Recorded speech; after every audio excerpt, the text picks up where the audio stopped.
A poster in Riyadh, Saudi Arabia, shows Crown Prince Mohammed bin Salman, left, and his father, King Salman bin Abdulaziz, all sword, right. They have ordered a crackdown on corruption that has ensnared about 200 people. Faisal al-Nasser, Reuters, Beirut, Lebanon. More than 200 people have been summoned for questioning, and most are still detained, in a wide-ranging crackdown that Saudi Arabia says is aimed at rooting out corruption and reclaiming embezzled funds, the government said Thursday. The kingdom's Attorney General, Sheikh Saad al-Majid, said in a statement that Saudi authorities believe that at least $100 billion had been misused through systematic corruption and embezzlement over several decades. The statement provided new details about the crackdown, which has singled out some of the kingdom's most prominent princes, investors and media moguls, but left many questions unanswered.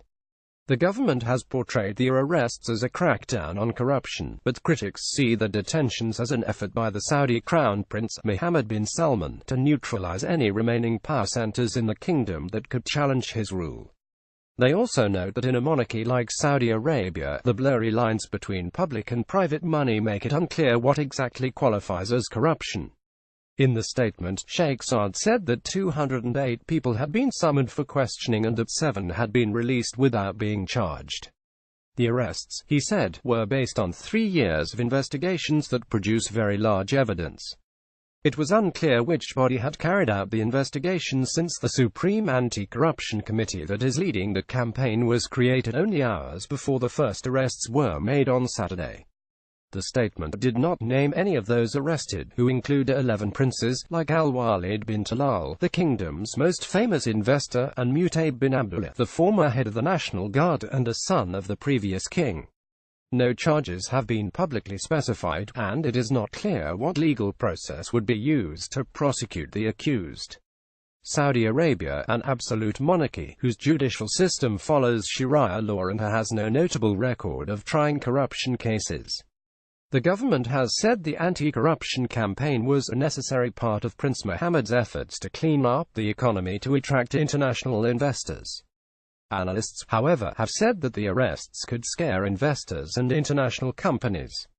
Sheikh Saad's statement sought to reassure investors that the kingdom's financial system was functioning normally despite the arrests, noting that the finances of those under arrest had been frozen but not those of the businesses. Normal commercial activity in the kingdom is not affected by these investigations, he said.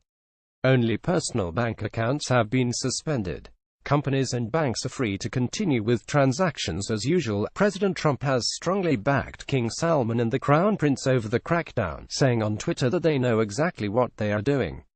I have great confidence in King Salman and the Crown Prince of Saudi Arabia. They know exactly what they are doing. Donald J. Trump at Riyadh. Donald Trump, November 6, 2017. But administration officials have been vague over what they know about the details of the Saudi prosecutions. Heather Nauert, a State Department spokeswoman, told reporters in Washington on Thursday that Secretary of State Rex W. Tillerson had spoken once with his Saudi counterpart, Foreign Minister Adel Al-Ubaid, and had encouraged the Saudis to pursue prosecution of corruption in a fair and transparent manner. As for the possible result of such prosecutions, she said, the government of Saudi Arabia would have to address that. A version of this article appears in print on November 10, 2017, on page A6 of the New York edition with the headline Saudis say crackdown ensnared 200.